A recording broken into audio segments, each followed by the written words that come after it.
Thank God it's Friday. Monday's a brand new start. Wednesday, you're halfway home, and Thursday, the weekend's not far. Saturday and Sunday, you hang with your friends. What can you say about Tuesday? Nothing, not a damn thing. Tuesday bites, Tuesday sucks, Tuesday blows, go away.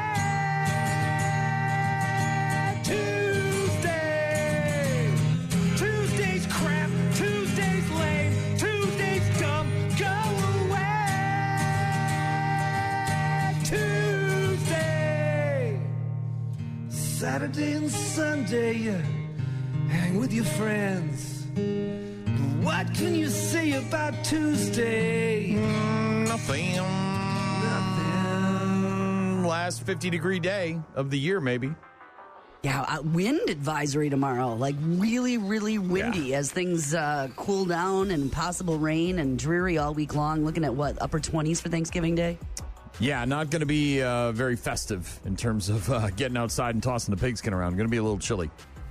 50-ish today in the area with some rain and maybe some snow and sleet mixed in certain areas. And then we're looking at, again, a precipitous drop into the 30s and upper 20s the rest of this week. A little bit better for hunting this weekend, but still. We've got Grant Bills joining us just after 8 o'clock to talk Packers.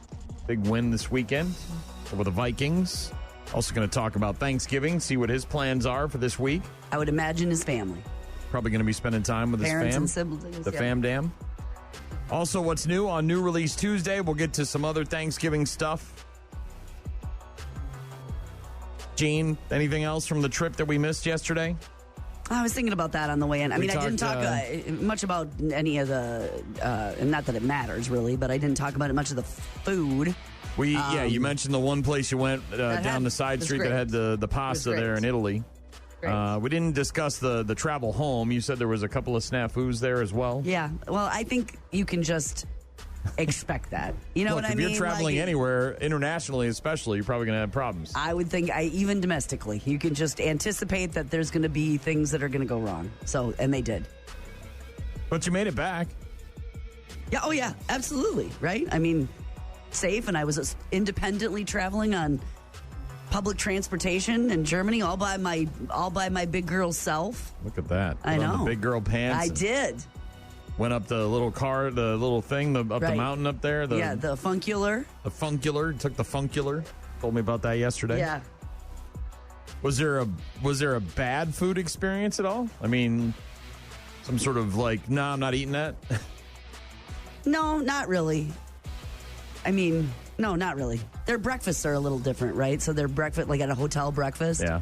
It's a lot of beans and blood sausage. Beans, sandwich meat and cheeses and stuff like that. More savory than or pastries, right? But not a lot of eggs and bacon. Not a lot of that, right? Okay. It's different. It's just different. All right. No Good. omelets. Delicious. No quiche. No, not really. No. Man. That's weird. When I went to Russia, they had quiche everywhere. Of course, this was in the mid '90s, so I don't know. Now you don't get that. You get some. I have no idea what the economical situation was compared to today in Russia. But back then, we were eating a lot of quiche. It was the only thing we could actually eat. Some of that Russian food was sketch. We'll get to some Five Finger Death Punch in a bit, and lots of other stuff. If you want to contact us, find all of our info online at rockmornings.com. Rock Mornings with Brian and Gene on your rock station. So we knew about Morgan Geyser, but we didn't know about the person that she was with, and now we're finding out quite a bit more, and it is not surprising to me to find out that this is all a bunch of craziness. They met at church, isn't that right? They met at church service. Yeah, so one of the only things she's probably allowed to do is go to this church and met there, and then he was creeping into her room late at night and because they wouldn't allow him to come to the facility and visit her, and and then they're on the run, and he suggested it, and it just on a Greyhound bus, isn't that correct? A bunch of lunacy here. This is Morgan Geyser, one of the two Waukesha teenagers that were sentenced 11 years ago in the Slender Man stabbing, was then arrested with a 43-year-old man she reportedly met at church. The police department in Posen, is it Posen, Illinois? Is that how you say it, Posen? That's good enough. First approaching geyser in Chad, Mecca for a welfare check after they were found sleeping behind a gas station. Initially gave officers false names when no info could be found. Officers asking again. The guy, Mecca, apparently said that he had some ID in his bag. Geyser told police that if she gave them her information, she would never be able to communicate with her friend again. Later told officers that they could Google her name to find out who she was. Mecca eventually told the officers, as I mentioned, that he had ID in his backpack. In his police interview, or her police interview, Geyser said that she had met Mecca a couple of months earlier at the Good Shepherd Church, told authorities the group home would not allow Mecca to visit her, so he would sneak in through her window to see her late at night when the facility was closed down. Geyser admitted to police she had cut off her ankle monitor with scissors and had discussed traveling to Nashville, Tennessee with Mecca. When asked how they got to Posen, she said they took a Greyhound bus from Wisconsin to Chicago, walked to the south side, and then took another bus to Posen where they ran out of money and stopped at the gas station. He was charged with criminal trespass and obstructing him for identification. He was released on a citation and has a notice to appear in court. Geyser processed on a nationwide extradition warrant. She's expected in court sometime later on today. But yeah. And she, he apparently said it was his idea for her to go on the run, that they were never going to be able to be together or have a relationship. Well, and there's all sorts of things going on here. She's 22 and obviously has all these real problems. Real problems, and he's 43 with real problems, and it's just the whole thing is crazy. Have you seen the Campbell's soup thing? Have I seen the Campbell's soup thing? I guess I must not. I ran across this article yesterday, and I went into a bit of a rabbit hole. Uh-oh. A lawsuit filed in Michigan last week alleges that a Campbell Soup Company executive made offensive comments about Indian workers and said the company's products were only for poor people during a conversation with a former employee. The suit was filed by Robert Garza, who was hired by Campbell's as a cybersecurity analyst in September of 2024. Garza says that Campbell's executive, Martin Bally, made the offensive remarks during a meeting in November of 2024, which was intended to discuss this guy's salary.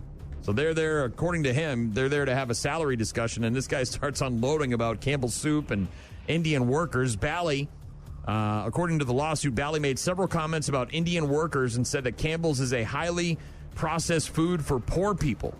Some of the other comments about bioengineered chicken and 3D printed chicken, and it's crap, and he'll never eat Campbell's soup because it's bad and it's got terrible ingredients. I mean, I watched quite a bit of the video yesterday. It's quite striking commentary. We have poor people who buys our. I don't buy Campbell's products barely anymore. It's not healthy. Now that I don't do it, even in a can of soup, I look at it. Look at me, bioengineered meat. I don't want to eat a piece of chicken that came from a 3D printer. You? So this is like an upper management guy saying these things to a dude who was recorded in this. Well, and the dude was hired to work cybersecurity, right, to prevent people from hacking into the Campbell's website or steal people's information. He's there for like a review of his performance and maybe according to Garza said he informed his manager about the comments on January 10th and claims that the manager did not encourage him to report the incident to HR.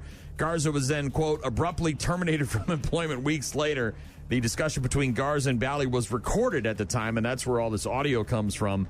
And there's a whole lot more there, by the way, if you want to read about it. But Campbell's Soup, they're going to be struggling right now because it doesn't look good when you start saying, you have piss poor ingredients and you're bioengineering chicken and 3D printed lab chicken and just what are we doing here? Apparently, a rep right now is we use right? Melting the kid. No, the kid's we use real chicken. We do. The kid's a snowman and he comes in after playing outside on a cold winter day and he has a bowl of Campbell's chicken noodle soup. We all eat it when we're sick, and next thing you know, we're eating 3D printed lab chicken. Well, they've got some major damage control. Florida's Attorney General says he'll shut down any violators of the state law on lab-grown meat and is investigating Campbell's. And they're not messing around. The Cheetos and Doritos are coming out without colors and all that stuff now, and if they find out about this, they're going to be in big trouble, mister. I got green bean casserole to make here, people. Yeah, we all do. I just had a couple of cans of That's what I'm saying. Soup. I got that. So, okay, well, we'll see what happens with that. I was like, whoa. Yesterday, all of a sudden, it's like... also, in less shocking news... and kind of sad, though, because as a person who probably got Mickey'd at Oktoberfest this year. What's up now? Tara Reid, who famously likes to drink and party and have a good time, apparently got drugged at a hotel. She checked in and was having a drink at the hotel bar, went outside to have a smoke, came back in, and then had to be dragged out of the hotel. So I got to the hotel, I checked in, and then I went downstairs to have a drink and have a cigarette. And I got my drink, and I left down the bar, and I went outside to smoke the cigarette. And then I went back to the bar, and my drink was covered up with a napkin. And I thought that was weird, because I didn't put that over my drink.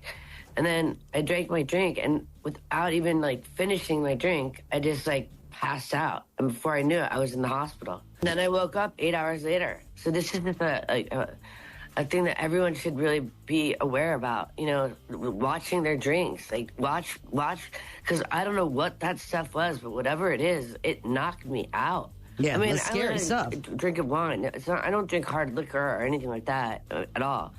So I just had a glass of wine and a cigarette, and that was it. I didn't expect that to happen at all. Well, and then there's videos and pictures of her getting dragged out of this hotel bar, and she's just, completely out of her mind. She's falling out of the wheelchair, then they put her on a hospital bed, and just, thankfully someone was there with her at the time and helped her in this situation, got her to the hospital, but famous party girl, Tara Reid, says that apparently she was drugged at this hotel bar in Chicago. Yeah, well, that's why drinks with open lid are not a thing if you're going to leave your cocktail at all, right? And, that's what my girls are, everything's in a can and you only open it and you keep it right with you and you can't, turn your head. It's just, I learned my lesson at Oktoberfest, man. I'm not just walking around with my beer out there like that and keeping an eye on people around me. It's Tara Reid, huh? She's going to be all right? I guess, yeah. Sounds like she'll be okay, but oof. Rock Mornings with Brian and Gene. We'll get to sports after Candlebox.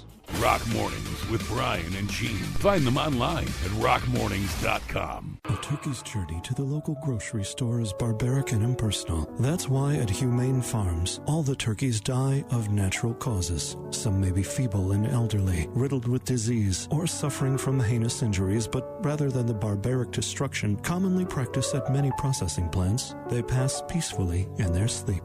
After they expire, they're given a brief eulogy, and after a religiously neutral, non-denominational ceremony, they're quickly frozen and shipped to one of our Humane Farms kiosks in a mall near you. Do the right thing this Thanksgiving. Serve up a bird that lived a full life and went when it was its time to go. I can't chew this. I feel like I'm eating frog. These bones I was waiting for that. With the powder. I think I just bit into a lesion. Honey, are you all right? Oh, God. Honey? Humane Farms. When it's time to say goodbye, it's time to eat. Yeah, maybe not the best way to go about getting that turkey. I'm doing just a breast. Well, yeah, but and ham. You're doing multiple meats. Yes, multiple meats. Do you have people in your family that don't eat turkey?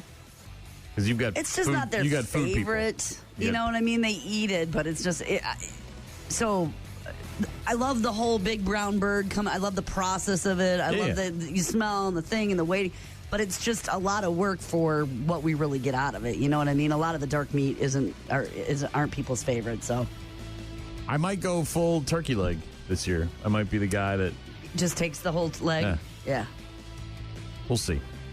Week 12 in the NFL wrapping up last night with the 49ers beating the Panthers 20-9. Turned into the team that we see now, which is one of the better teams in the NFL, and that's the way they'll close their season. McCaffrey, 142 yards, another touchdown, and Kyle Shanahan and Dave Canales shake hands. And that was the end of it. Week 12 wrapping up with the Panthers losing to the 49ers 20-9. Week 13 kicks off on Thursday. You got the Packers at the Lions at noon on Fox. The Chiefs at the Cowboys at 3:30 on CBS and Paramount Plus, and then the Bengals at the Ravens at 7:20 on NBC and They're Peacock. just 1, 2, 3. Right, and it looks like Joe Burrow is going to make his return on Thursday against the Ravens. He was practicing last week, but didn't play against the Patriots, and the Bengals lost. So maybe he'll come back and drag the Bengals up and down the field for a win over the Ravens on Thursday night. Bears, by the way, are at Philly on Friday, Black Friday, 2 p.m. on Amazon Prime. The Bears. Yeah, there's a second year in a row now. We've got an Amazon Prime game on Black Friday. So maybe after you get done punching people in a Walmart for a $6 toaster. It doesn't really happen anymore. I know, it's kind of a bummer. It was an American thing that we all celebrated. Some of the prices already started, yesterday. Yeah. But Bears at Philly, Black Friday, 2 o'clock, that game on Amazon Prime. Bucks losing to the Trailblazers last night, 115-103. All right, 115-103, the final. And on the road, the Bucks go for a couple of Emirates NBA Cup games. Bucks have now lost 5 in a row. Yeah. They'll be off tonight, then they're at Miami tomorrow night at 6:30. Got to switch things up here. 4-1 Badger men's basketball team taking on unranked Providence on Thanksgiving. That'll be a 4:30 tip on FS1. That's the first round of the 2025 Ratties Children's Invitational Tournament in San Diego. If they win, well, whether they win or lose, they'll play on Friday as well. But if they win, they'll go to the championship game on Friday. No times yet on those. Vikings quarterback J.J. McCarthy entering the concussion protocol after reporting symptoms on the flight home Sunday night. Vikings QB J.J. McCarthy in the protocol, again, after reporting those symptoms on the flight home Sunday night. So it looks like he won't be playing for the Vikings this weekend. I mean, they had an abysmal performance against the Packers on Sunday.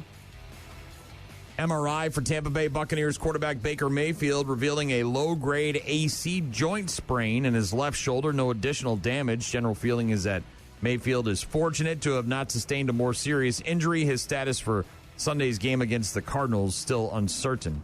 Rookie Shedeur Sanders going to start again in Sunday's home game against the 49ers for the Browns, according to head coach Kevin Stefanski. Sanders, of course, 5th-round pick, going to remain the starter, even though fellow rookie Dylan Gabriel, who was a 3rd-round pick, is now out of the concussion protocol.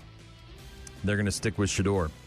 You probably haven't heard the stat, but in the last umpteen years or whatever it is, the Cleveland Browns were 0-17 when a rookie quarterback started a game until Shedeur came along and started.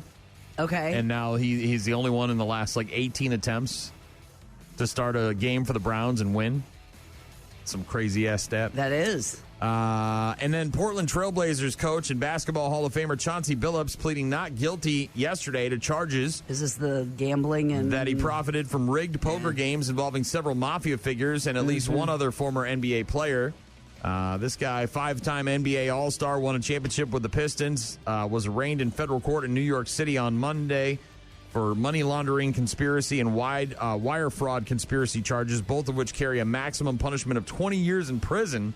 Some of Billups' co-defendants were also charged with running an illegal gambling business and engaging in extortion conspiracy. So he's out, but he's got a whole legal process to go through yet. Yep.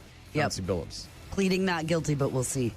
Hey, Macy's Day Parade on Thanksgiving Thursday, as well. Yeah, bright and early, 8 o'clock, I think the pregame starts. 5 new characters among the 34 big balloons. That's always kind of a highlight to see what the balloons are. But so you know what the first ever balloon was? I don't, but I'm going to go ahead and guess Mickey Mouse. Felix the Cat. Okay, I was way back in the day. Wrong, but in the realm. So the new ones this year that are joining icons like Pac-Man and Mario, Buzz Lightyear, Derby Tiger from Netflix K-pop Demon Hunters. You don't know about that very much. I know, I've heard it because it's so popular, but I have no clue what popular. it is. And then I guess the big onion carriage with 8 characters from the Shrek movies will be the new ones that will be added to the lineup. So on Thursday morning before football, maybe that's just on in the background. We were talking about that driving back last night, having that on in the background. We don't just sit down and watch it for hours, but it's kind of like you're walking through the room, you're doing things, and then you're like, oh, look at this Kermit. We don't have to drive as far as we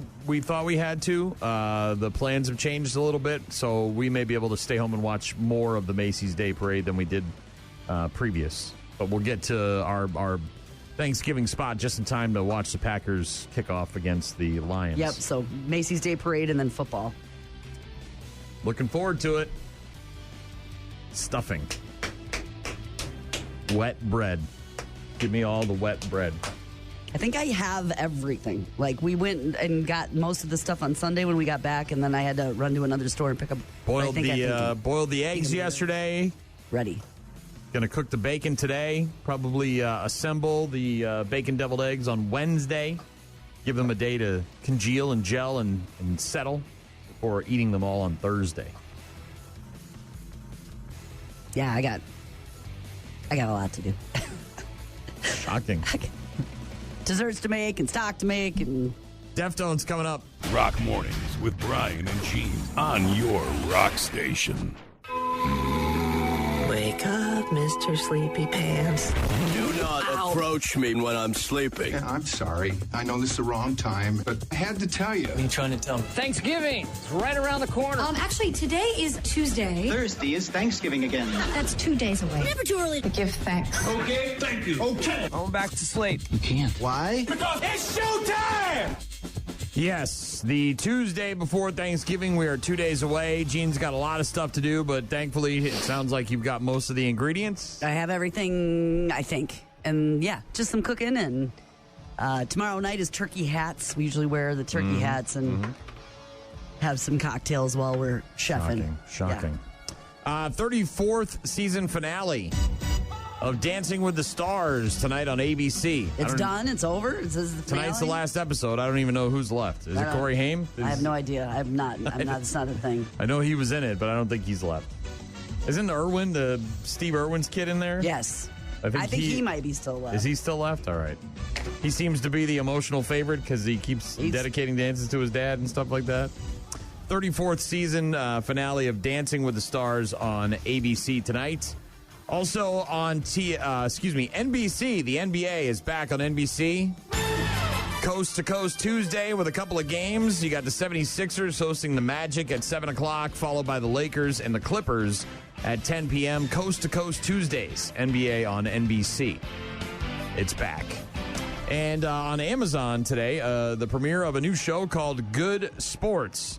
The series premiere of Good Sports on Amazon, starring Kevin Hart and Kenan Thompson, hosting a weekly sports talk show. The following play is under review. What? That wasn't a catch. No, he had 2 feet down. Oh, I forgot you were a ref. That must be one of your 87 jobs. Oh, that's really rich coming from a guy that only works on Saturdays. Why don't you fly on over here in your little private jet? Say that to my damn face. Jet's in the shop. Maybe I can borrow your minivan? I don't be driving no minivan. Stop it. Are you guys done? After further review, Good Sports with Kevin Hart and Kenan Thompson, a new weekly sports comedy show, premieres November 25th only on Prime Video. Good call. Amazon, Good Sports, premiering today, featuring Kevin Hart and Kenan Thompson. Fallon's new with Tim Allen and Dusty Slay. Jimmy Kimmel's new tonight as well with Kristen Bell, Dax Shepard, De La Soul, and Senator Mark Kelly. Boy, Kristen Bell and Dax Shepard should be interesting to see what they have to say. I guess I don't know why. Oh, she went viral for some stuff that she said about their anniversary and. Oh yeah, I kind of know that because she just said it. Yeah. The internet got weird. Well, yeah, okay. Seth Meyers is new tonight as well with Tom Hanks and Matt Rogers. Stephen Colbert is in repeat. It's also new release Tuesday if you want to stop and pick up a DVD on your way home. The Conjuring: Last Rites, rated R, starring Patrick Wilson, Vera Farmiga, and Ben Hardy. Ed and Lorraine Warren taking on one last terrifying case. The devil has come to Pennsylvania. Jack and Janet Smurl claim that an evil presence has found its way into their home. 8 people live in this house. 8 people have experienced this. 8 people are not crazy.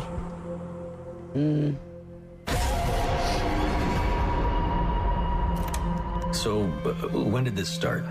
Heather's confirmation. 7th of September. There's something in the attic. Ed, there's an evil here. Something I've felt before. The Conjuring: Last Rites, new on DVD today. If you want to pick that one up. Also, The Long Walk, rated R. This is the Stephen King short story they turned into a movie about people walking. I'm not going to go through the whole rule book, but it boils down to this. If you fall below the speed of 3 miles per hour, you get your ticket. Walk until there's only one of you left. Who's ready to win? Yeah, The Long Walk, rated R, starring Luke Skywalker, Cooper Hoffman, Judy Greer, group of teenage boys competing in an annual contest. Got to maintain the speed. Gotta just kill everybody. Yeah. That book was it was a short story and a collection of short stories, but I remember being completely freaked out by the concept. Also new on new release Tuesday, The Roses, rated R. This is a new version of the War of the Roses, the black comedy about the couple getting divorced. Benedict Cumberbatch, Kate McKinnon, Andy Samberg, Olivia Colman. For you, dear, I'd do anything. I do believe that's true. It really is. Theo Rose, my favorite architect. How's married life? The kids are amazing. We're going to the beach! Right, don't drown. Ivy, it's a monster success. Would you do a photo shoot for New York Magazine? Nude? I don't think so. Oh, I'll do it anyway. But you are still a failure. You got fired. Fired? I sense trouble. How was your day? The neighbour's dog shat in the laundry. The kids have got knit together. My left eye's twitching. More champagne for me, please. If you need a shoulder or an inner thigh to lean on. I'm kidding. Yeah. His career nosedives, hers goes up. They are getting a divorce, and all the things happen. It's called The Roses. It's rated R. Also rated R and new on new release Tuesday is a movie called Bone Lake, starring nobody you've ever heard of. A couple's vacation at a secluded estate upended when they're forced to share the mansion with a mysterious couple. The dream getaway then spirals into a nightmarish maze of sex, lies, and manipulation. Do you guys like to play games? No. Everywhere you go and everyone you meet is playing together. We have this house for the weekend. Seems like we also booked this house. It was supposed to be just us, and now we're with strangers. Yeah. She's pretty. So is he. So are you. I think this is an opportunity to prove your love before the weekend is through. But if you leave now, there are things about us and each other that you're never gonna know. It seems like someone wanted all of us here. Bone Lake. Sort of a double entendre there. A lot of boning going on. That's what's new on New Release Tuesday. It's going to be on the Boob Tube tonight. Looking forward to some football on Thursday. 3 games. And then a Black Friday game. Mm-hmm. We're going to start having games on Saturdays. We're going to start flexing games. Oh, yeah. Getting closer and closer to playoff time. Speaking of that, our Week 12 Pigskin Picks, we'll check those out here in just a bit, see how we did. Talk to Grant Bills of the Wisco Sports Show, get to Bad News, Happy Music, and Incubus. Rock Mornings with Brian and Gene. Find them online at rockmornings.com. Need some advice treating your guests to a great Thanksgiving dinner? Here's a tip. Be careful asking too many personal questions to dinner guests. Dylan, so nice to have you with us. How long have you been dating my granddaughter? Well, let's see. It's a weird coincidence. I think it's about as long as two of the babies do. What? Oh, boy. Well, he asked me. This has been another Thanksgiving dinner tip. Oversharing. Yeah, that's... Gotta be careful there. If you're in that situation, maybe have a plan when you go into it. Discuss what's going to be said. Should grandpa or grandma ask a certain kind of question about marriage or children, or where did you meet? It's always fun when you're newly dating, though, and you're going to those first holidays and you're trying to figure it out and you're navigating Everyone's picking at you and looking at you, and you got to pretend to be a good person, and you're like, God, this sucks. And you might be meeting extended family for the first time. You know, you've been dating and you've met the parents and the siblings or whatever, but now there's nanas there, or you know, papa's there, and there's aunts and uncles or cousins. Be on your best behavior. Mind your P's and Q's. That might be happening for lots of people. Plus, it's what is it? it's tomorrow night's a big party night. Yeah, It's Taiwan on, Wednesday, National it's a Taiwan Day. Taiwan Day. So Yeah, everybody's home. Friendsgiving, right? Everybody getting together, doing some drinking. I got a text from someone who said, Brian, do you make cornbread stuffing? That's my favorite. My job is not to make the stuffing for Thanksgiving, so I'm not responsible for the stuffing. However, if the wife and I are going to have stuffing with a meal at home as our starch, as opposed to like some potatoes or whatever, then yeah, cornbread stuffing is the way to go. You hosted a couple years ago, didn't you? When We did it once, and we just don't have a dining area. We have a little breakfasty nook kind of thing in our kitchen, and we have a nice house in good shape, and it's plenty big enough. Everybody. Yeah, but the part of the problem too is that our house there's a distinctive divide between the upstairs and downstairs. And downstairs is more like chill out, watch TV, and that's about it. It's an entertainment area as opposed to like people going down there to eat. And just our house is not conducive to have large crowds of people there. It just really isn't. We don't have like a hosting area, My house is. Well, no, we all fit. We fit. That's the beauty of Thanksgiving. We just make it work, right? There's folding tables and chairs, and you make it work. You squeeze into the kitchen and share what you're thankful for. But much like this person who texted in, I do love the cornbread stuffing. One of the things I did bring home was, and I didn't actually physically bring it home. I had it for the very first time. I've never had a Aperol Spritz, which is a very My wife had a few of those when we were at Pine Point a couple of years ago. Oh yeah, a few of those. Well, they were on the menu, a specialty drink. So I've never had one. I wasn't even really, I guess I was aware that it was a thing, but I had some because it's a afternoon deal when we were traveling. So I bought some to share on Thanksgiving. I'm going to make a picture of it on Thanksgiving. There you go. Big old jug. I'm going to make a jug of it. In a jug, the 3, 2, 1 is the mix of it, which is interesting because that's Shaw's Margarita. 3.5, 2.5, 1.5. Yeah, it's the same thing. So it's like Aperol and then some champagne and then some soda or whatever I'm going to make that and have that on Thanksgiving afternoon. Another story to remind people the importance of learning CPR. Ugh, is this a kid who saw it on the TV show? 15-year-old kid, his stepdad, going up to bed and apparently passed out or had a heart attack or fell and was at the bottom of the stairs. Dogs are barking, going crazy. The kid did CPR for 8 minutes on his stepdad because he learned it in his health class. The paramedics were coming. The paramedics show up, and then this guy got taken and he'll be okay. We were in health class. It was a unit we were doing.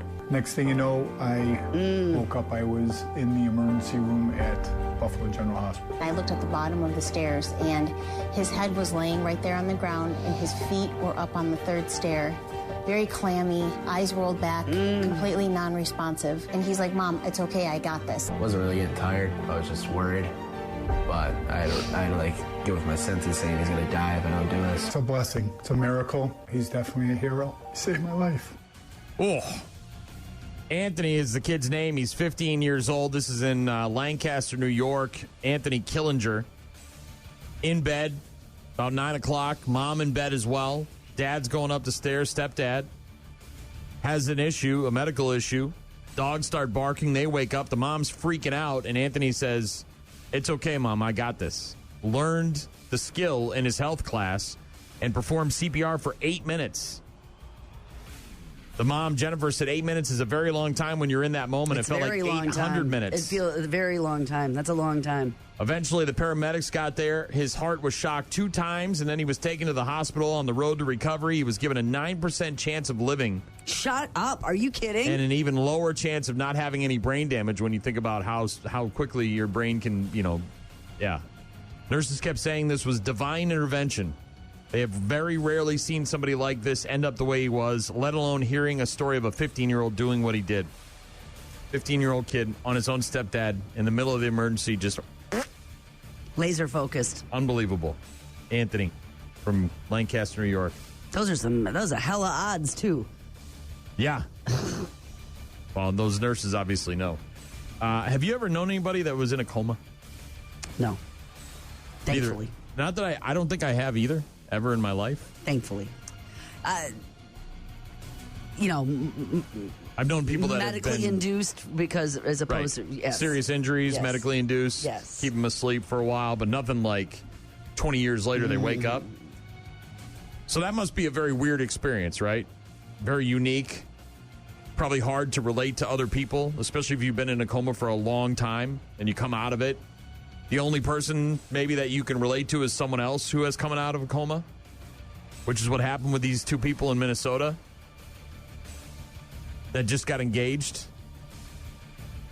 Met in the hospital after waking up from comas, now getting married. What? The man and woman escorted into Regions Hospital earlier this month have come a very long way. Zach and his podcast co-host Isabel saying it started off about the same for both of us. Her journey started at 16 in a mangled car while on her way to a grocery store job. His began at the age of 18 while making tackles for the high school football team. This is what we have in common is TBI, traumatic brain injury. 9 days apart, they arrived by ambulance at Regions Hospital. Her mom says, I remember she was lying there, shards of glass still in her hair. She was unconscious. Both moms were told that their kids may not survive. You got to prepare for that. But then the next thing you know, they're in comas. What we have in common is TBI. It's a traumatic brain injury. I remember she was laying there. She had shards of glass still in her hair, and she was unconscious. I just was like praying. Said a couple kind words to Isabel, and that was it for 6 years. This is an honor to be here. He has redeemed our stories. I just want to have a question for you. Will you marry me? Oh, my God. I love you so much. Me too. Stayed in touch on Facebook several years later. They took a photo as their families met for dinner, asked her for her phone number, first date. Next thing you know, here they are years later after both coming out of comas at the same hospital years before. Yeah, and there's moms, I'm sure, there's families that are both sitting there with these 16 and 18-year-olds in the, intensive care unit, and the parents probably speaking and getting to know each other. You're down in the, getting coffee, or you're trying to, rest in the waiting room, and you're meeting each other and having that situation. Then years go by, and they find love. Yeah, he was in the coma for more than a week, was in a news conference at the hospital while she was still in a coma. Happened to be on the television in her room and gave the family hope, and they stayed there. And again, both of them coming out of a coma at the same hospital, arriving minutes within each other, and just kids, what is it? Kismet, right? Mm-hmm. Yeah. Crazy. That is. More Thanksgiving stuff in just a bit. Grant Bill's going to join us from the Wisco Sports Show. Also, our Week 12 Pigskin Picks. We'll check in on those and see how we did. Rock Mornings with Brian and Gene. Start your day with Rock Mornings. Today's show is sponsored by cranberry sauce in a can. The easiest way to tell your dinner guests you barely made an effort. At least stir it up so they can't see the impression of the bottom of the can. Jeez Louise. Just leave it the way it is. We know it came out of a can. You don't need to go all fancy for cranberry sauce. No, I just saw just give me the loaf meme the other day, and it was the cranberry sauce, just out on a plate in the shape of the can, and it said cranberries like God intended. And I don't know about that. My mom used to make them by, boil them and put the orange and the sugar and do all that stuff. But it's the one time a year you eat cranberry sauce. Who cares? Just. It's pretty. I like that. And slice off a little loaf of it and go about your business. But I did get it in a can this year. We're eating off paper plates. I don't like out of crock pots. I don't think we need to worry about the fancy cranberry sauce. Can be good though. I don't need the berries in it. Just give me the Jello shot. Jello? The Jello shot of it. Give me a Jello shot of cranberry sauce. I'm good with that. Thanksgiving, of course, on Thursday.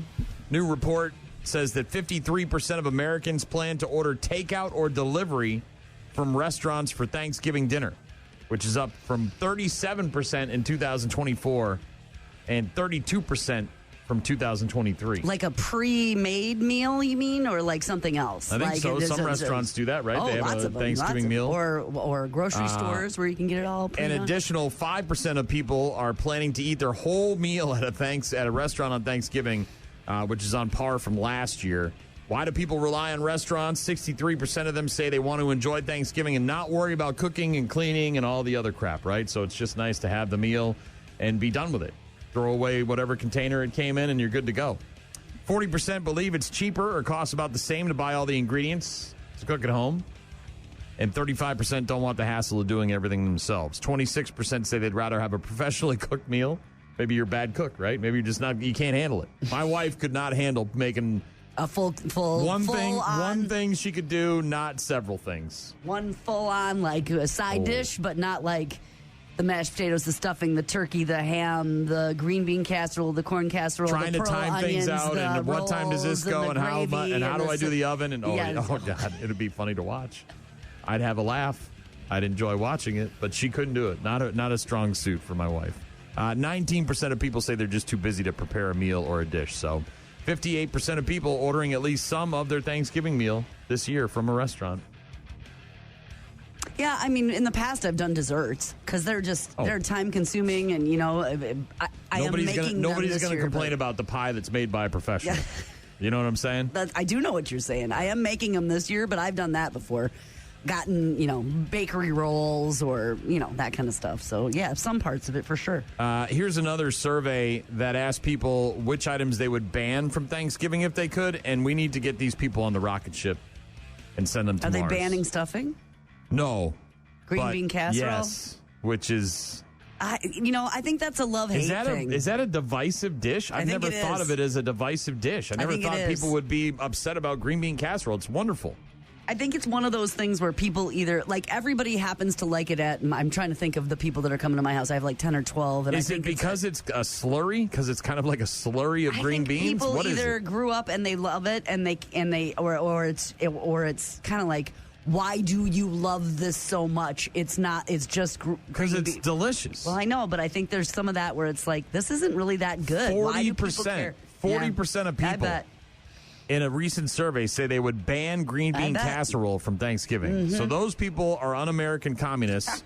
No, they're not. And we need to put them on the rocket ship to Mars. We got to get them out of here, take away their voting privileges. You either like it and you grew up with it and it's something that's nostalgic and it's good, or you're like, what? 40%, by the way, green bean casserole, the most popular answer in the survey. 35%, a very close second, goes to cranberry sauce. And then 16% sweet potatoes or yams. I think that's just sort of like, look, there's enough. You know what I mean? Like, how much food do we really need? Like, can we just, do we need 19 side dishes? Some families' favorites, though, they do the thing with the marshmallows on the top, and that's what you got to have that because Grandma made it. But a new survey asking people which items they would ban from Thanksgiving if they could, and 40% of people said green bean casserole, which feels criminal. Like I said, I think it's one of those things where you either grow up with it and you like it, or you don't. That's like people who haven't. It's like people who haven't seen Star Wars. Like, what's wrong with you? Did you get dropped on your head as a child? How have you not seen Star Wars? Well, I think it's also just it goes so well with the stuffing and the turkey because it is a little bit. I want to say loose. Is that? Yeah, it's a slurry. That's what it's like. It's like a soup. But I could see people not liking it. The mashed potatoes are dense and thick, right? And then the stuffing can be very dense and filling. And the green bean's nice because it's like loose and you can kind of just eat a bunch of spoons of it and not feel bad. You eat a bunch of spoons of mashed potatoes, you know what's happening, right? You get it. It's filling up quick down there. But a couple of spoons of green bean casserole, you can see why people don't. I mean, basically it's soup. And then it gives you like a thing to like sort of, if you've got a piece of turkey at the end and you're kind of wiping it around the and maybe there's no gravy left and you've got just that little like corner of the plate where there's a little bit of green bean casserole there. I'm not arguing with you, but I can see why people don't. It's soup and they're communists. Some seasoning, I don't right? want them at and my Thanksgiving. Green beans and onion. That's it. And people make a big deal about it, and they're like, "Why would you? It's simple and gross." Don't ban green bean casserole. I don't think it's gross, but I can see how people could. That's anti-American. That's what the Pilgrims would. You'd be kicked out of the program over there with the Pilgrims. They'd get you out of there. Corn casserole. Back on the Mayflower. You're going back across. The creamed onions, the green bean casserole. I don't know what's happening at ours. All I know is 3 veggies, right? 3, 1, 2, 3. Yeah. Deviled eggs. I'm making those. The bacon deviled eggs. Wife's making a corn casserole thing. It's like the thing. There'll be a turkey of some sort. If Lisa shows up, then there'll be crockpot mac and cheese, I'm assuming. And there's usually those cowboy beans that I told you about. Yeah, they're like nuclear the hot with the meat in it, and then you can't eat them for like a week because they're too damn hot. Somebody's got that thing plugged into a reactor. They really have that roaster going. Dude, I don't know what they're doing. I don't know. Stop it. Move it down to low. It could go down to low once it's come to room temp. Even at low, it's like too hot. You just can't. You put it on the plate and it burns a hole right through. You got to double up. Rolls of some sort. All that. green bean casserole, mashed potato stuffing. And then I'm trying to think of anything. I don't know if we ever have any yams or there might be a butternut squash in there somewhere, but I can't believe 40% of people want to ban green bean casserole. I do. Lunatics. Speaking of Thanksgiving, Rock Mornings with Brian and Gene. Find the daily podcast at rockmornings.com. The Sandman, Adam Sandler, and the Thanksgiving song. It's Rock Mornings with Brian and Gene. Somebody just texted in, what is this song, Thanksgiving? The one we were just listening to, Adam Sandler. What is going on here? Who is this person? Well, they've never heard it before. I get that. I understand. Is this person not from America?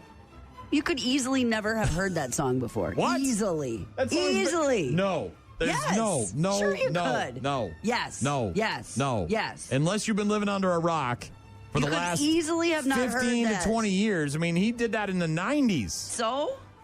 You play it once. I was right. From Lithuania. That's why. That's how you don't know, because you're from Lithuania. Okay, well, welcome aboard Planet Ship America, where we have a song about Thanksgiving. It only gets played once a year. You know, it's only at a short window of time. If you're not around for that we have window a of time. Lithuanian listener who didn't know about the Thanksgiving song. It's the Thanksgiving song from Adam Sandler.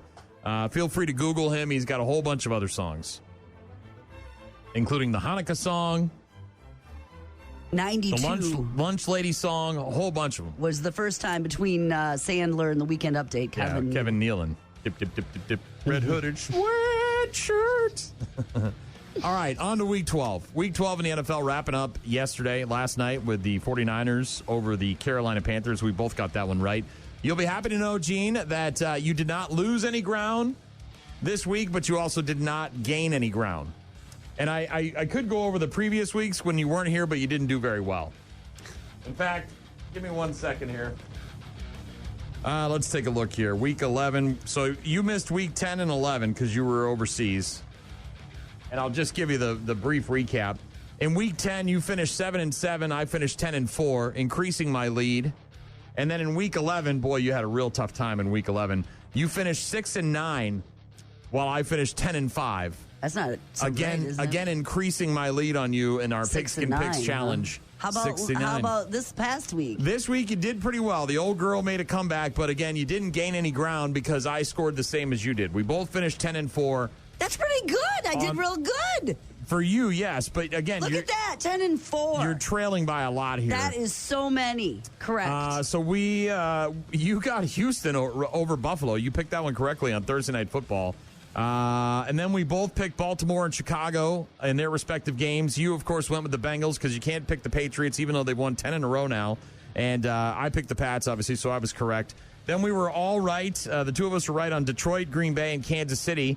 Then we were both right on Seattle. You got Arizona wrong. I got Jacksonville correct, beating Arizona in overtime in that game. You got Cleveland right, where I got the Vegas Raiders wrong. I went with the Vegas Raiders on that one. You smartly took the Browns there. Shedeur Sanders winning his debut. We were both wrong on Philly. Somehow they got beat by Dallas. And then I was right on Atlanta. You were wrong on New Orleans because you always pick New Orleans like a dummy. And then you were right on the Rams. Yeah, tell me. I was wrong on the Rams. So much I took right. Tampa Bay. I'm hearing correct. I'm hearing right. I'm hearing good job. Again, you finished 10-4. 10-4. I also finished 10-4 in our Week 12. That might be my best week of picks yet. You currently, after Week 12, you have Tell me about it. Give me the score. You have an overall record of baby. 97-80. 97 correct. That is so many more right than wrong, Brian. While you only have 80 incorrect, I also I'm thoroughly ahead of you now. I have 119 and 58 is my record. So I'm continuing to trounce you, even though we finished with the same record in Week 12. Wait, do those numbers again. You are 97 and 80 overall. I'm 119 and 58 overall. Well, I hear winning, as I hear I have more right than wrong. You do, but you're trailing me by 22 correct picks. So unless I completely whiff on a week, you're out. I'm getting my seafood paella. It's going to be delicious. I can't wait. We'll be making our Week 13 pigskin. Whiffing is possible. Oh, you're. 6 and 9, Gene. 6 and 9. This was a bad. It was 6 and 9, that's right was a there. bad Look week. at look at all of those yeah, but you red just X's. said 10 and 4. That was really a good week. I rebounded. That's called a rebound. First of all, you have never picked like more this. right in Grabbed the one ball week than I have. Right off the thing, and I rebounded it. Man, even a European vacation didn't readjust your brain. I rebounded it. Week 13 coming up tomorrow. We'll make our picks then. And as we get closer and closer to the end of the season, and I get closer and closer to getting my seafood paella that was promised to me many years ago. Yeah. Looking forward to it. Grant Bills is coming up in a bit. Also got some Chevelle and 3 Days Grace. Rock Mornings with Brian and Gene. Weekdays, 6 to 9. You're ready to shop for Black Friday. Are you ready to shop on Black Friday? If you're like most Americans, probably not. Which is why the U.S. Department of Public Safety is offering a free Black Friday survival kit. Each kit includes Kevlar, headgear, mace, and a bludgeoning tool that tells others that $69.99 flat screen at Best Buy is all mine, you son of a...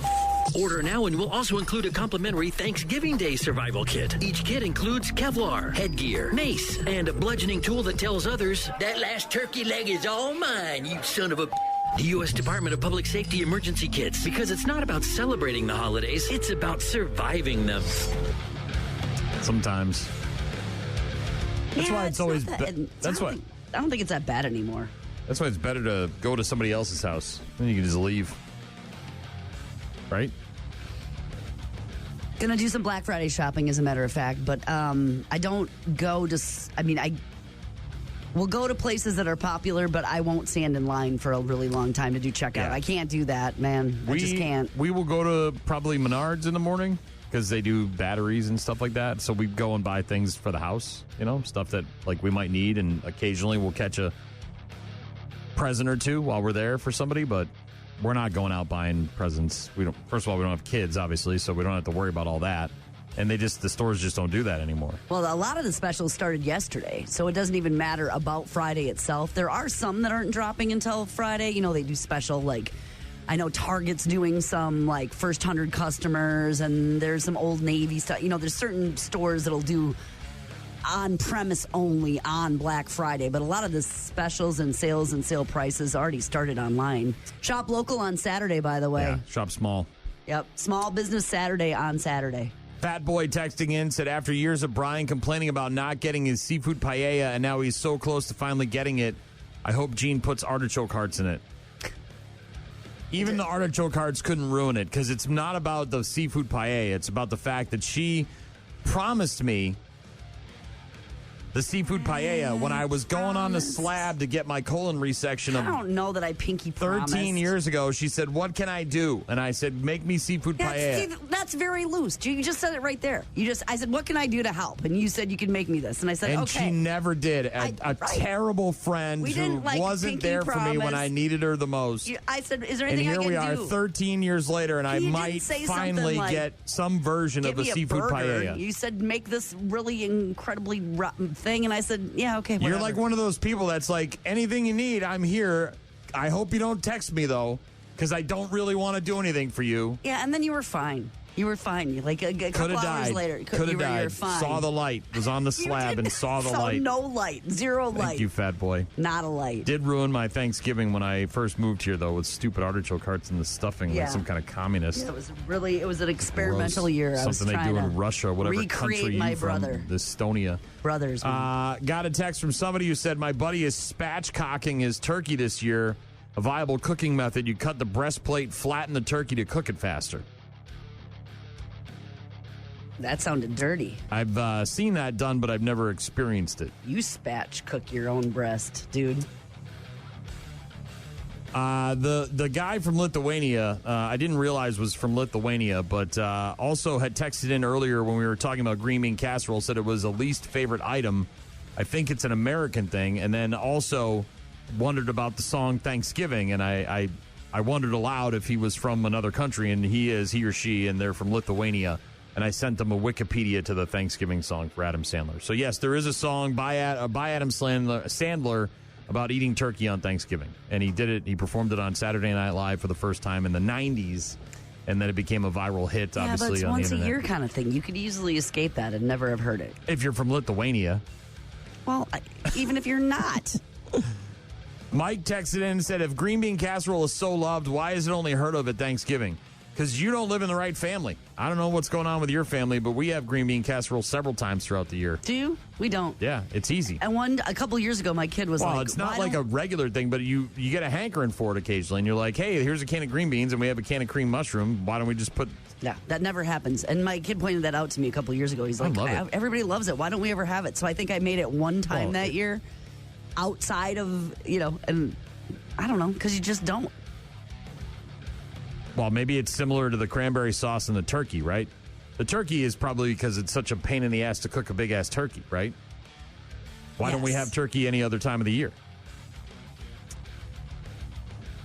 You could certainly, you have it on a sandwich if you get sliced turkey. Oh, yeah. But you mean cooking a whole turkey? Because, nobody's going to go through all that work.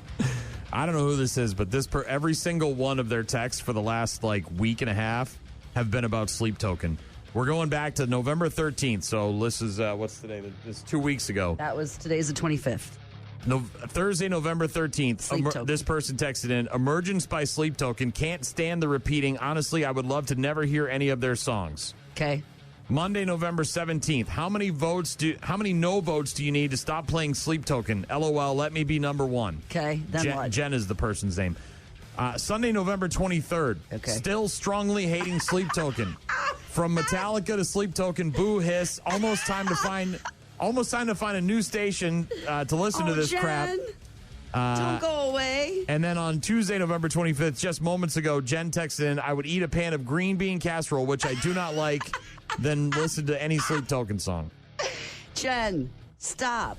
I hear you, Jen. I don't know why we play them. They're terrible. I can't stand them. What? They're popular with the children. The children. It's like Demon Hunter, right? It's so dumb and you don't like it, but the kids like it, so it's just part of your life. I like it too.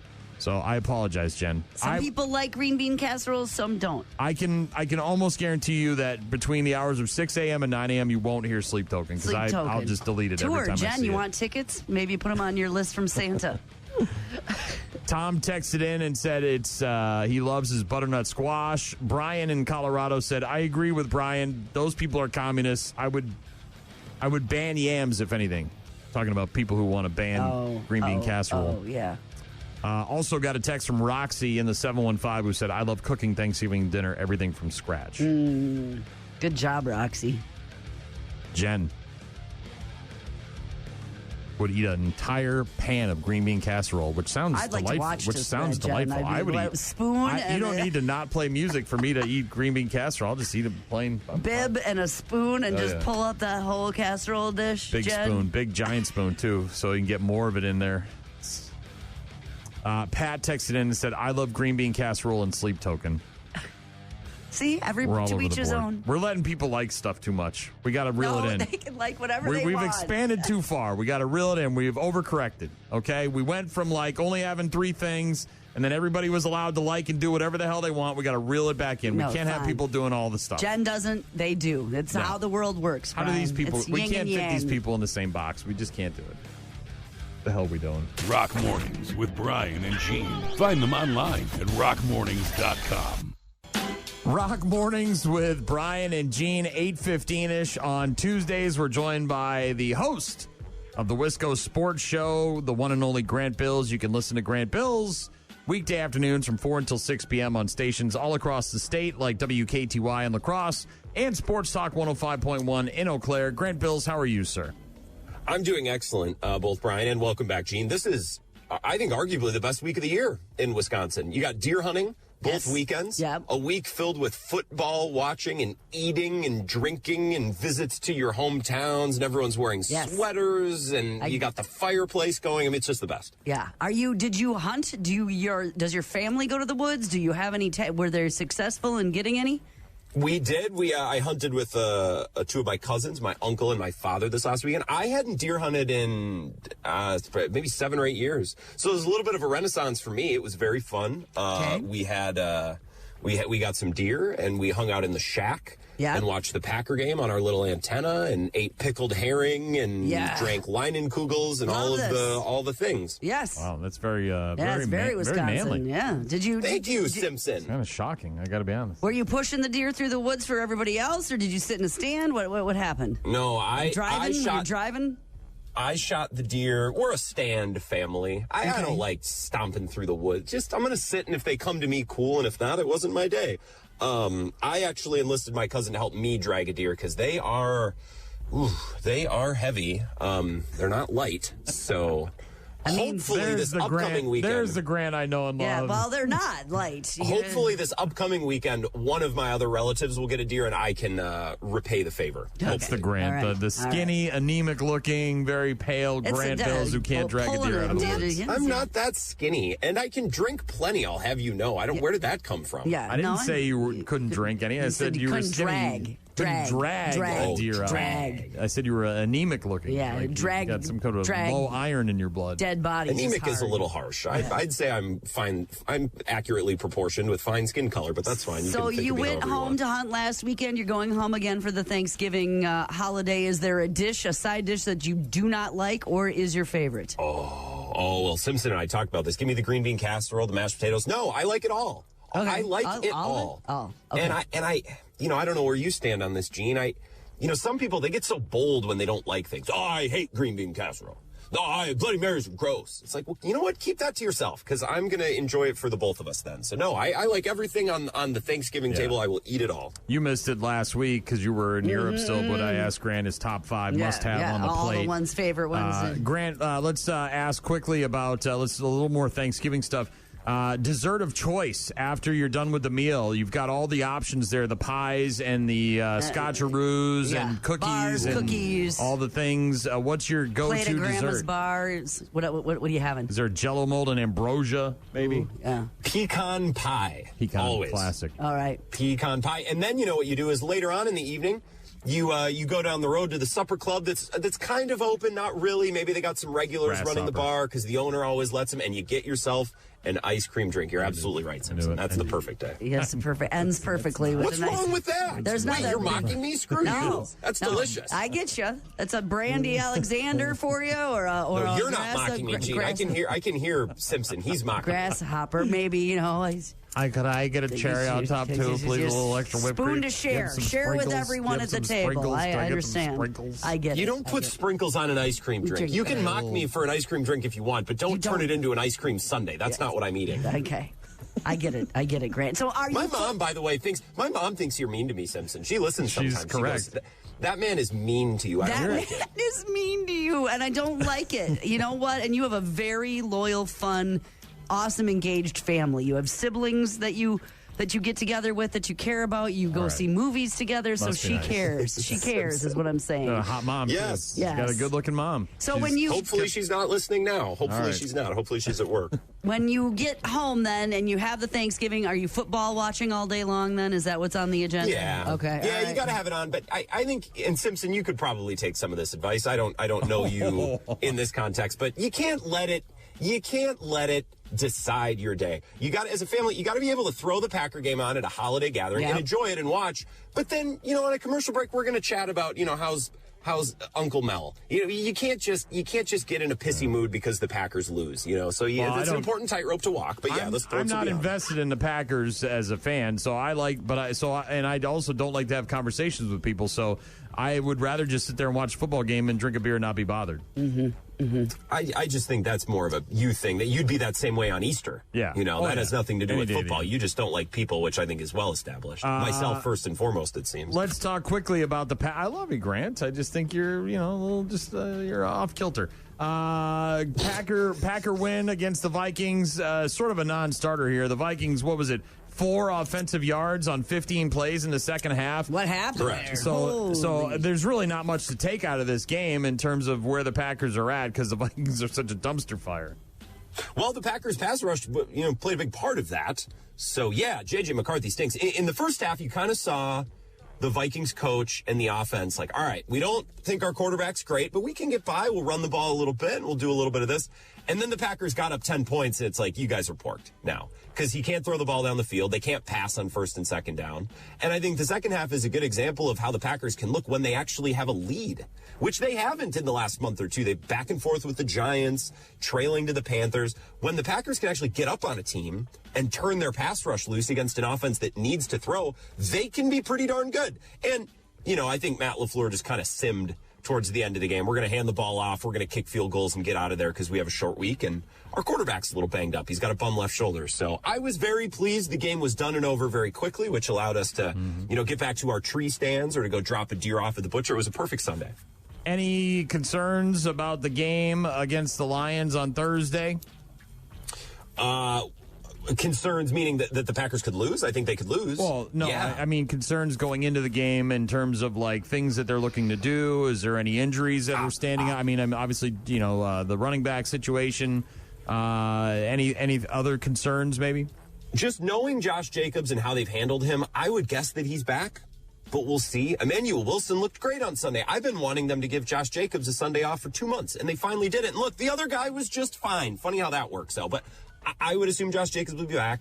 Matthew Golden missed the game. I wonder if he'll be back. They could use him. Jaden Reed has been back at practice. They could use him. They could use everybody. So those would be a couple guys. Jordan Love's shoulder, I'm interested to see how that comes along or how they manage that because he jacked up his left shoulder trying to get 2 yards, which is so he's the worst running quarterback I've ever seen, man. I love him to death, but he is an idiot. Yeah. Anytime he tucks the ball to run. Makes some bad decisions there. I think the Packers have been the same team for about the last 2 months.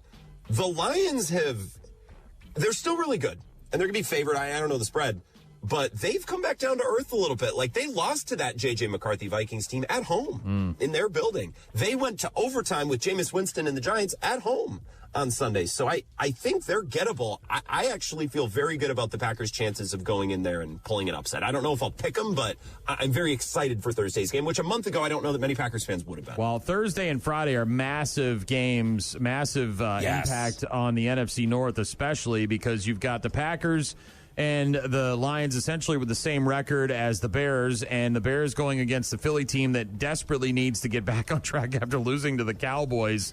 They're obviously not in any danger of losing the NFC East, but at the same time, you want to go, get playoff ready here if you're the Eagles and try to, make a run here. So, if the Bears go down and the Packers win, now you've got a massive swing here in the NFC North, and everybody's going to be fluid.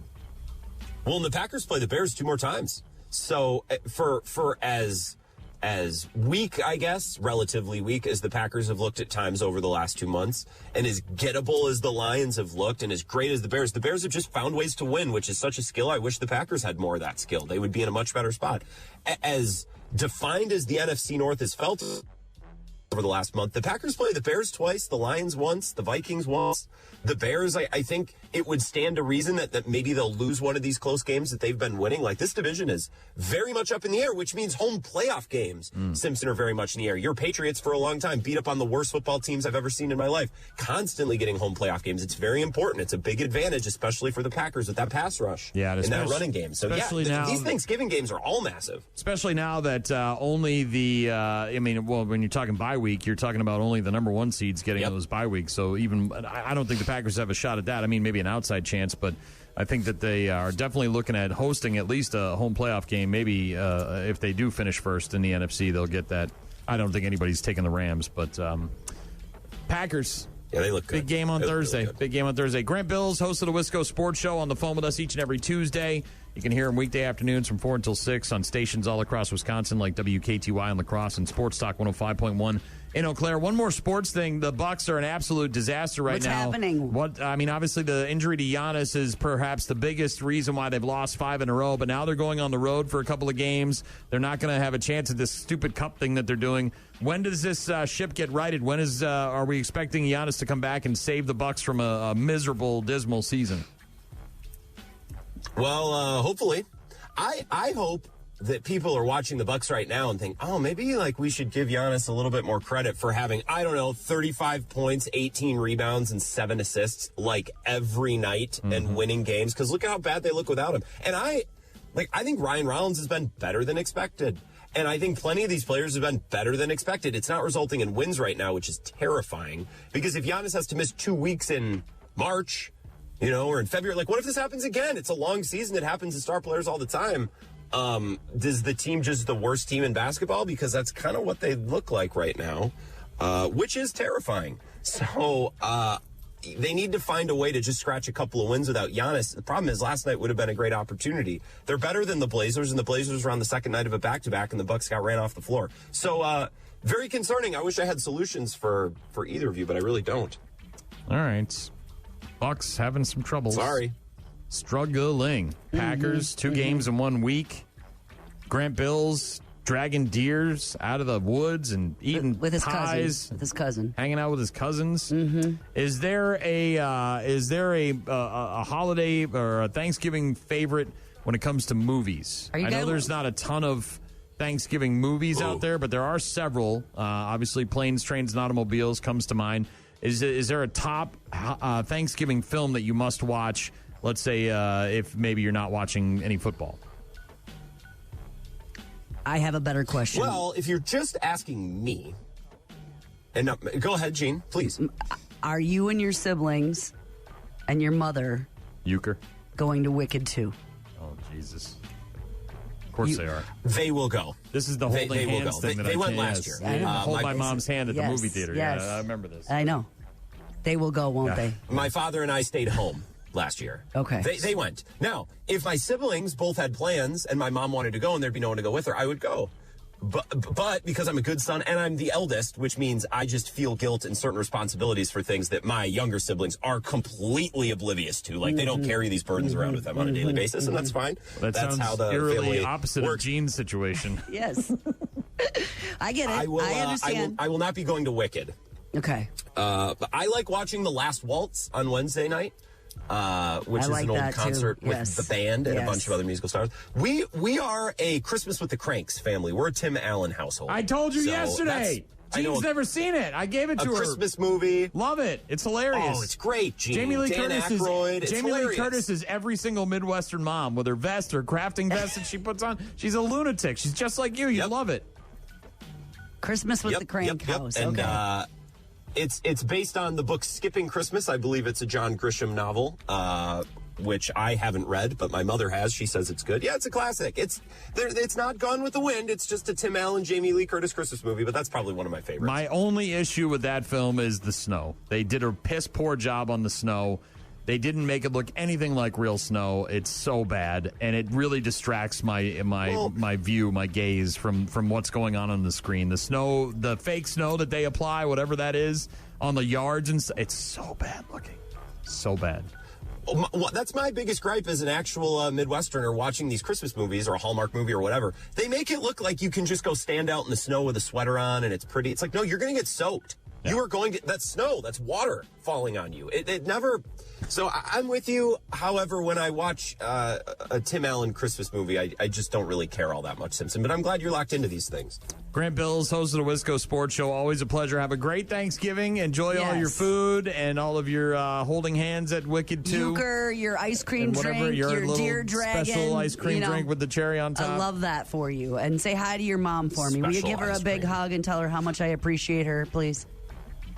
I will tell her exactly that, Gene Simpson. I would love to watch you drag a deer 30 yards. I would love to sit and witness that. I'm thankful. I'm so thankful for you both. Have a great holiday. It's nice to chat. Thanks, Grandpa. Drag 2 deers. Same time. You're not doing any of that. Be real. Grant Bills, host of the Wisco Sports Show. You just want to know who the starting shortstop. Starting shortstop. That's him. He's going to slow down there. He's a pro. Be very careful. I guess I maybe would have tried to choke it down. Oh, jeez. Grant Bills of the Wisco Sports Show every Tuesday. Bad News, Happy Music is coming up. Rock Mornings with Brian and Gene. More from Brian and Gene is coming up. You're about to enter a beautiful, exciting, wonderful new world. A cockroach living in your nostril. Now that's just nasty. Add in some haven't pooped for 30 days. Poop is raining from the ceilings. Poop. And sprinkle in some hashtag Florida Man for flavor. Florida man. Florida man. Florida man. Florida man. Florida man. Florida man. Florida man quits his Burger King job, steals all of their chicken nuggets. It's bad news. Bad news. With happy music. Let's rock. Look, if you're going to drive drunk... Yeah, please don't do that. Why would you get drunk on NyQuil? Oh, is this the guy from yesterday? No, 7 it's bottles? a new guy. Shush up. What is going on with these people and the I think NyQuil? it's probably a desperation situation. But but this guy today is gainfully employed. He's a school bus driver in Maple Lake, Minnesota. And apparently was driving erratically, and the kids had to call the cops. This guy got popped for being drunk on NyQuil. What's going on with the NyQuil? School bus driver allegedly drove his students to school while intoxicated, later telling police the alcohol the students smelled in him was from NyQuil. Which, by the way, makes you super dizzy and drowsy. That's why. I get it. Yeah, I get it. so, but again, if you're driving, how much NyQuil do you have to to drink? 7 bottles from the guy yesterday. That's plenty. That's more than enough NyQuil to drink. But how much do you have to actually drink before you register on the BAC? How much? I don't know, but I'm saying that it's also you get super drowsy. To be able to drink that and then drive a bus with kids. A resource officer at the school for the Maple Lake Public Schools notified by a student that the bus driver smelled like alcohol. The officer then contacted the bus company. Driver was replaced for the day. Documents said that multiple students under the age of 16 were on the bus. Didn't reveal how many kids were on the bus. 55-year-old driver taken to the company's service garage, questioned by a deputy. Later observing the driver had watery eyes, confirmed that the students claimed that he smelled like alcohol. Man said it was not because he was drinking, but had some NyQuil that morning. Daytime. Dayquil? Dayquil, maybe.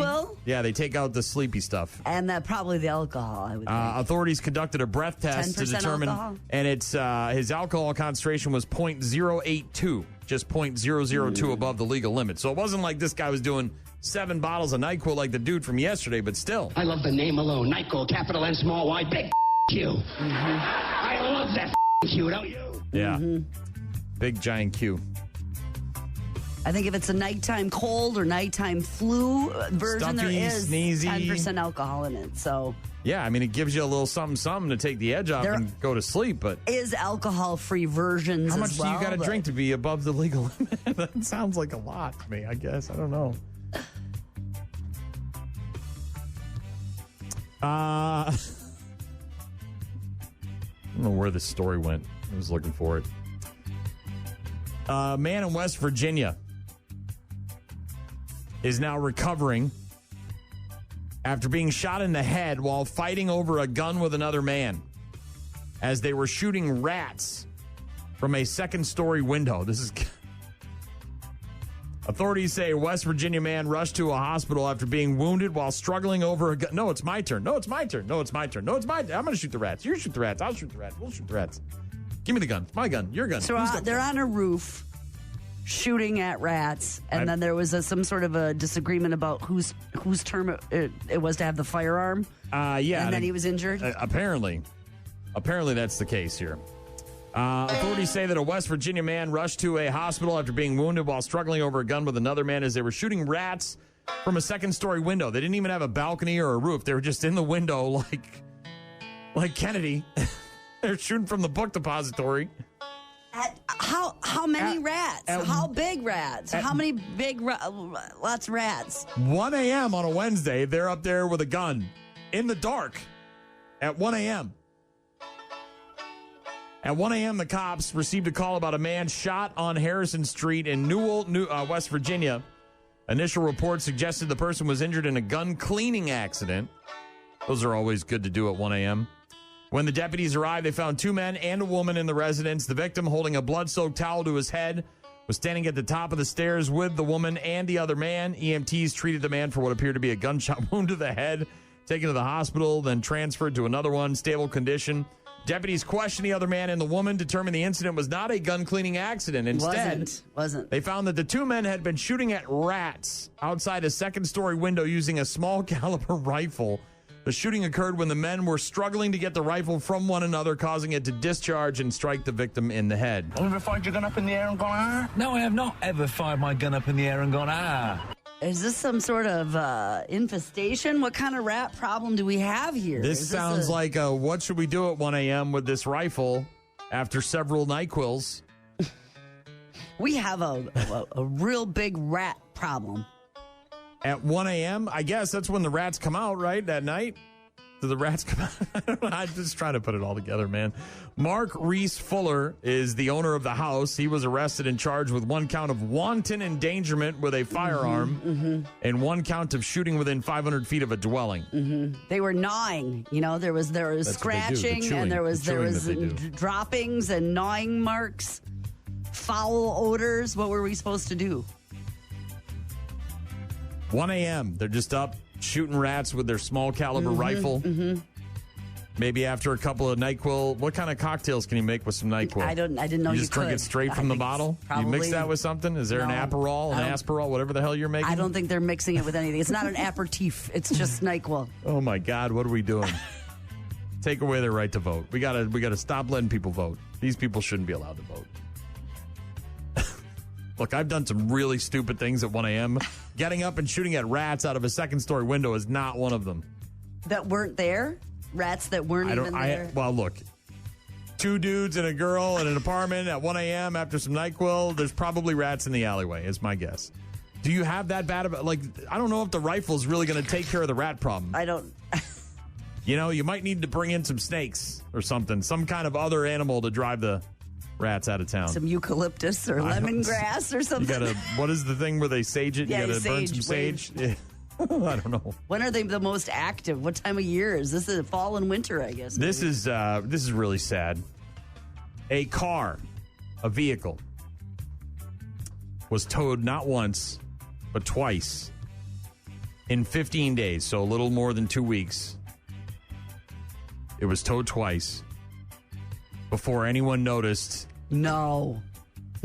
Before anyone noticed. There's a dead body in the back seat? The dead body in the back seat. You guys want to go see a dead body? Yeah, it's right here in the back seat. The man had previously been reported missing, but his car went through 2 different tow companies before anybody noticed the body. This is in Virginia. Now police, of course, investigating. An unnamed private towing company contacted on November 3rd to remove a vehicle from a business parking lot, then towed and eventually transferred to another towing lot in Fairfax County. 15 days later, workers at the Fairfax County tow lot contacted police after they finally noticed the dead body on the floor of the back seat. So, to their credit, the guy wasn't sat up like this or laying on the back seat. He was on the floor. And it can get pretty dark back there. Maybe he had something over him, like a blanket or something. I have no idea.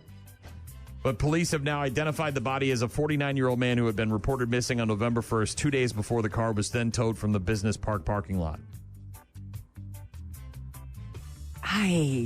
Don't you hope that if you go in the back seat of your car and then it gets towed because...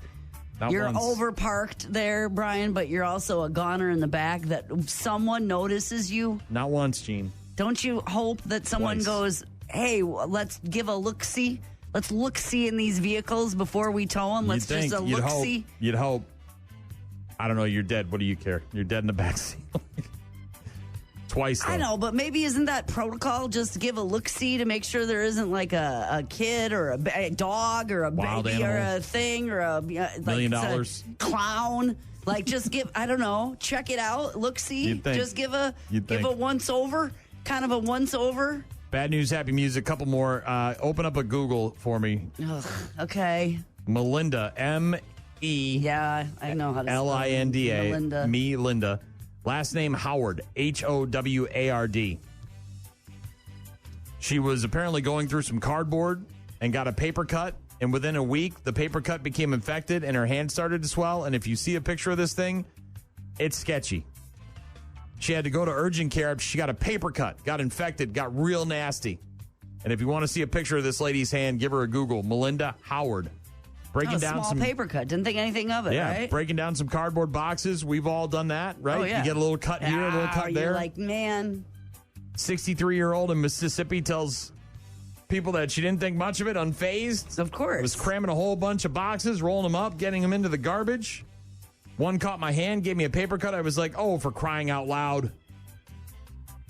So she put some, antibiotic on it? And then...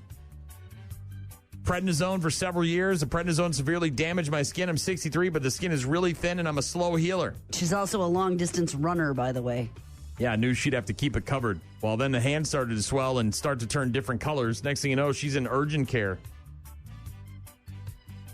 Treated her with antibiotics, gave her shots, also a cream and some oral antibiotics. I gave her the triple dose. You need to take all these biotics. Told her to come back a few days later to ensure it was beginning to heal. You got it, dude. I saw. Like, cutting the rings off swollen is how big and juicy this thing looks. Yeah. And she posted about it on her gram, on her Twitter. Because of the box itself, or like? I think just because she's on the prednisone and her system's weak and whatever, but yeah. Pic on the left is from Friday. Pic on the right is from Monday. It looks like the swelling's gone down a little bit, but still. I don't know, not that much. Got over 1.5 million views on the pictures. Yeah. Runs 100 miles a week, by the way. The whoop-de friggin' do. And has a big old hand. Yeah. Last but not least, this is crazy. A guy tried to set a woman on fire because she wouldn't bring him a beer. God, this is like the Chicago thing, only without the crazy person on the loop. I drank beer with my friends. I liked beer. This is what's starting people on fire. Let's quit this. Cops in North Carolina responding to a domestic dispute on Friday after a guy threatened to light a woman on fire when she wouldn't go get him a beer. Patrick Tyson doing some day drinking. NyQuil? Nothing wrong with that. Doesn't say, but it was at 7 a.m., so that's some real day drinking, not Gene's version of day drinking. 7 a.m.? Hell yeah. You can't drink all day if you don't start first thing in the morning. 7 a.m. Not clear if the woman was his girlfriend or whatever the situation was. She told cops he threatened to light her on fire, then actually tried to do it. Light her on fire? Grabbed a bottle of rubbing alcohol, poured it on the couch that she was sitting on, and then lit it. Stop this. It burned the couch, set her shirt on fire. She wasn't seriously injured. Yeah! Look what I have created! I have made fire! Immediately stop. We must halt this behavior. Cops said the shirt burned off her body. She didn't sustain any physical injuries. The fire department saved the house, but it got a lot of smoke damage. They said the carpet was burned as well. This dude now facing multiple charges, including first-degree arson and felony assault with a deadly weapon because he wanted a beer and she didn't get it, and then he burned her with some lighter fluid. This has got to immediately stop. We have to stop this. This cannot go on. Stop with the fire. And she needs to move out. Relocate, reevaluate. Her choices. That's not a good partner.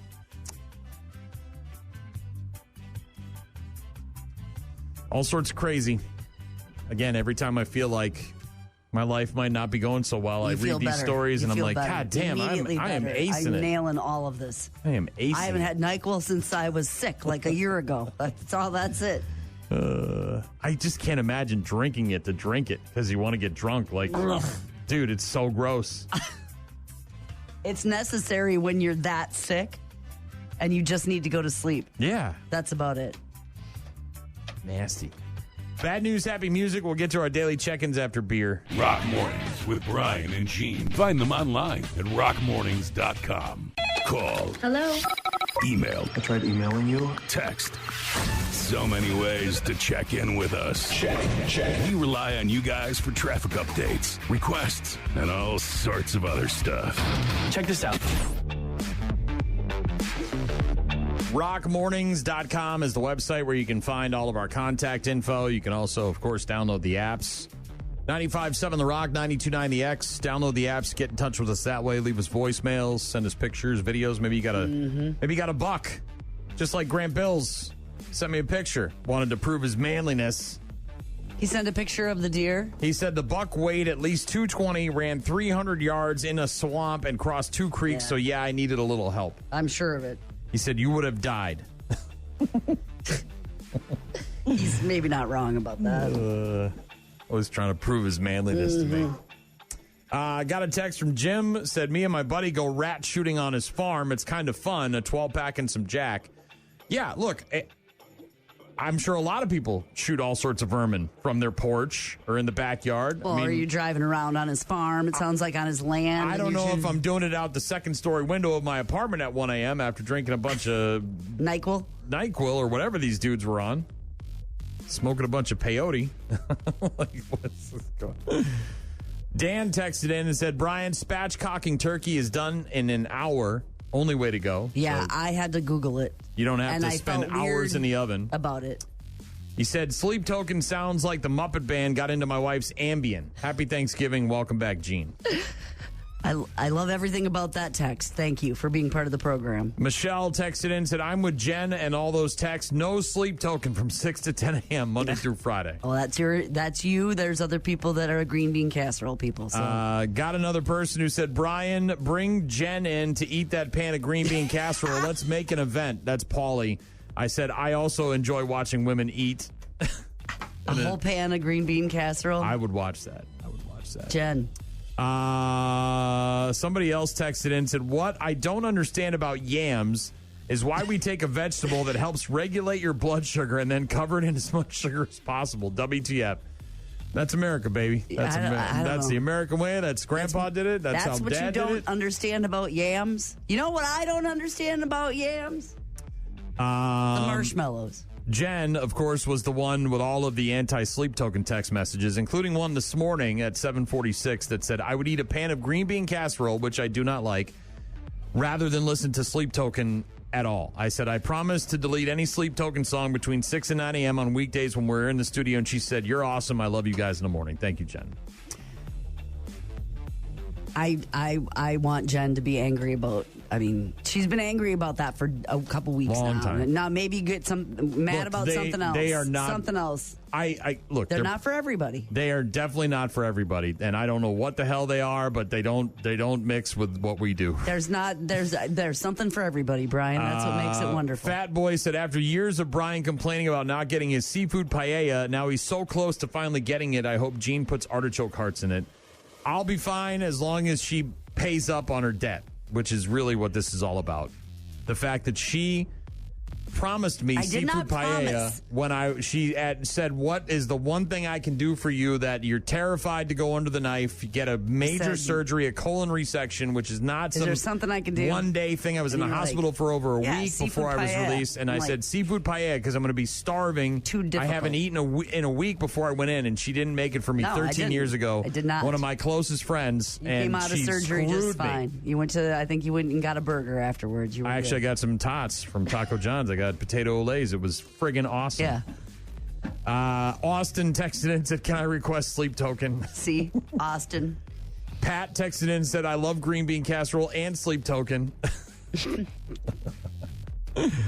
And then we had our friend from Lithuania who didn't know about the Adam Sandler Thanksgiving song, so I sent them the link. Lots of other texts and people getting in touch with us this morning. Thank you very much. It's always good to hear from you guys. Have a great rest of your day. We'll talk to you tomorrow.